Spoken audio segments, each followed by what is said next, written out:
어떤 사람들은 말합니다. 평행선은 결코 만날 수 없다고. 하지만 이 세상 어딘가엔 서로를 향해 걸어가면서도 결코 만나지 못하는 사람들이 있습니다.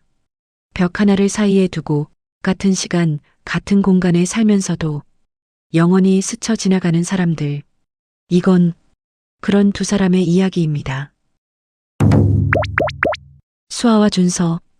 두 사람은 같은 아파트 건물에 살았습니다. 정확히 말하면 벽 하나를 사이에 두고. 하지만 두 사람은 그 사실을 몰랐죠.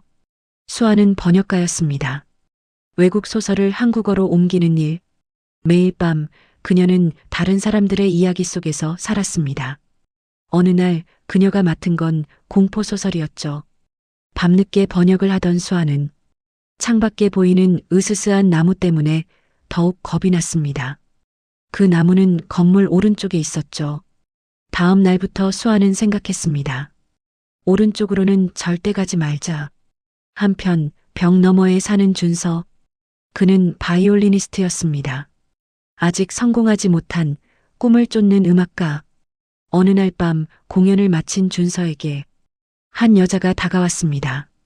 너무나 적극적이고 과하게 접근하는 그녀. 놀란 준서는 차에서 뛰어내려 아파트로 달려왔죠.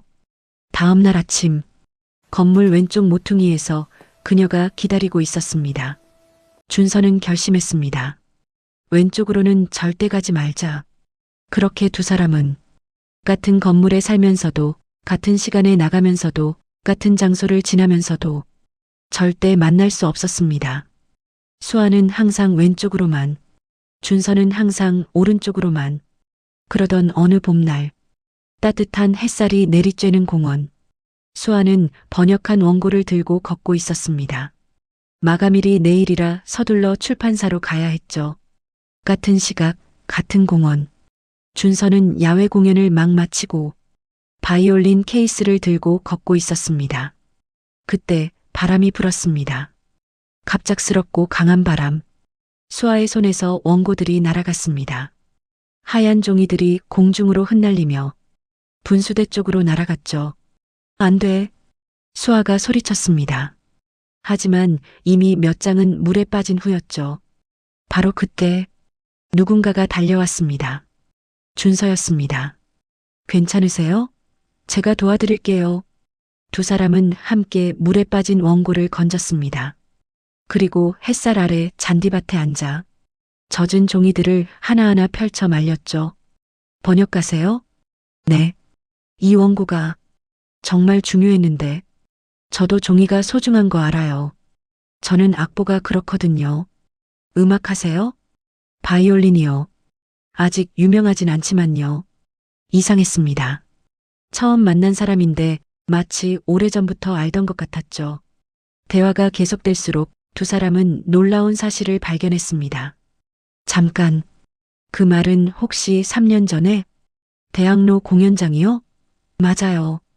비 오던 날 우산 같이 쓰고 그때 그 사람이 당신이었어요?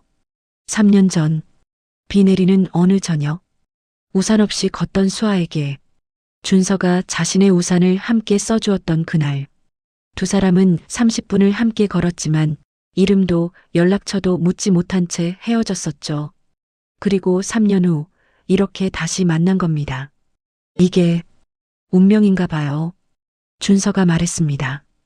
연락처 교환해요. 이번엔 꼭. 서둘러 수아는 종이에 자신의 번호를 적었고 준서도 자신의 번호를 적었습니다. 바로 그때 저기 우리 집주인이에요. 멀리서 두 사람을 향해 걸어오는 사람. 밀린 관리비를 독촉하러 온 집주인이었죠. 빨리 도망쳐요. 수아는 왼쪽으로 뛰었습니다. 준서는 오른쪽으로 뛰었습니다. 각자의 습관대로 집에 돌아온 수아. 가슴이 두근거렸습니다. 주머니에서 종이를 꺼냈습니다. 준서의 번호가 적힌 종이. 하지만 종이를 펼치는 순간 그녀의 얼굴이 굳어졌습니다. 물에 젖어 번호가 완전히 번져 있었던 겁니다. 분수대에서 원고를 건질 때 함께 젖었던 거죠. 숫자는 하나도 알아볼 수 없었습니다. 같은 시각, 준서도 자신의 집에서 같은 상황에 놓여 있었습니다. 이럴 수가. 수아의 번호가 적힌 종이. 그건 역시 완전히 번져 있었습니다. 두 사람은 각자의 방에서 창밖을 바라봤습니다. 벽 하나를 사이에 두고 아이러니했습니다. 이렇게 가까이 있었지만 서로가 바로 옆에 있다는 걸 몰랐으니까요. 며칠이 지났습니다. 수아는 매일 아침 7시에 일어났습니다. 준서도 7시에 일어났죠. 수아는 1층 엘리베이터 앞에서 기다렸습니다. 준서는 같은 시간 왼쪽 계단을 내려왔습니다. 수아가 왼쪽 출구로 나갈 때 준서는 오른쪽 출구로 나갔습니다. 수아가 자주 가는 카페, 준서도 같은 카페에 갔습니다. 하지만 수아가 들어갈 때 준서는 나갔고 준서가 앉을 때 수아는 떠났습니다. 거의 스칠 듯한 순간들이 계속되었지만 두 사람은 결코 만나지 못했습니다. 마치 두 자석의 같은 극처럼 가까워질수록 더 밀어내는 것처럼 시간이 흐르며 두 사람의 삶에 새로운 사람들이 나타났습니다.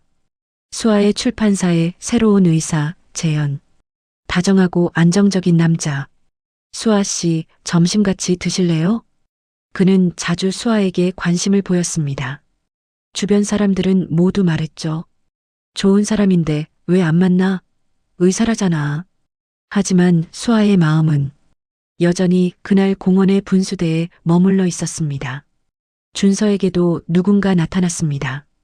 공연장에 자주 오는 배달원 유진. 오빠, 오늘도 치킨 갖다 드렸어요. 연주 정말 좋았어요. 응원해요. 밝고 예쁜 여자. 항상 웃으며 준서를 찾아왔죠. 하지만 준서의 마음도 여전히 그날의 수아에게 있었습니다.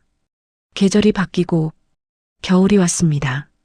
어느 추운 밤, 수아는 감기에 걸렸습니다. 혼자 알아누워 있었죠. 같은 밤, 준서도 아팠습니다. 열이 나고 기침이 멈추지 않았습니다. 다음 날 아침, 두 사람은 같은 병원에 갔습니다. 수아는 1층 내과에 갔고 준서는 2층 이비인후과에 갔죠.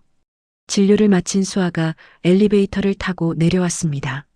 문이 열렸습니다. 바로 그때 준서가 엘리베이터를 향해 걸어오고 있었습니다. 수아가 엘리베이터에서 내렸습니다. 준서가 탔습니다. 문이 닫혔습니다. 0.1초 차이. 준서는 뒤돌아봤습니다. 복도에 누군가의 뒷모습이 보였죠. 하지만 이미 수아는 모퉁이를 돌아선 후였습니다. 시간이 지날수록 두 사람은 점점 지쳐갔습니다. 그냥 포기해야 하나? 이게 운명이 아니란 신호일까? 어느 날 수아에게 전화가 왔습니다. 재현이었습니다. 수아 씨, 저랑 해외 출장 같이 갈래요? 런던인데 좋은 기회예요. 새로운 시작을 할 수도 있고요. 같은 날 준서에게도 전화가 왔습니다. 준서 씨, 파리에서 공연 제안 들어왔어요. 3개월 계약인데 정말 큰 기회예요. 두 사람은 결심했습니다. 떠나기로. 어쩌면 있기 위해서, 아니면 새로운 시작을 위해서. 출국 전날 밤, 수아는 마지막으로 그 공원에 갔습니다. 분수대 앞에 섰죠. 아침 6시였습니다. 안녕. 준서 씨. 그녀는 혼자 중얼거렸습니다. 같은 날 저녁, 준서도 같은 장소에 왔습니다. 같은 분수대 앞에 섰죠. 저녁 6시였습니다. 행복하세요, 수아 씨. 그도 혼자 중얼거렸습니다. 12시간의 차이. 공항 가는 날 아침, 갑자기 수아의 전화가 울렸습니다. 출판사 동료였습니다. 수아야, 혹시 바이올리니스트 얘기 들었어? 어제 공연 포스터 봤는데 내가 찾던 그 사람 같더라고. 번호 알아냈어. 심장이 멈출 것 같았습니다. 같은 시각, 준서의 전화도 울렸습니다. 친구였습니다. 준서야, 번역가 모임에서 수아라는 사람 만났는데 내가 찾던 그 여자 같던데? 연락처 받아놨어. 두 사람은 동시에 전화를 걸었습니다. 여보세요? 수아 씨예요? 준서 씨? 울먹이는 목소리, 떨리는 손. 하지만 시간이 없었습니다. 비행기 출발까지 30분. 지금 어디세요? 공항이요. 저도요. 어느 게이트? 왼쪽이요. 저는 오른쪽이에요. 둘은 뛰기 시작했습니다. 수아는 왼쪽 게이트에서 오른쪽으로, 준서는 오른쪽 게이트에서 왼쪽으로. 복잡한 공항, 수많은 사람들. 준서 씨, 수아 씨. 하지만 목소리는 묻혔습니다. 안내 방송 소리에, 사람들의 소음에. 그리고 마지막 탑승 안내가 나왔습니다. 런던행 마지막 탑승 안내. 파리행 마지막 탑승 안내.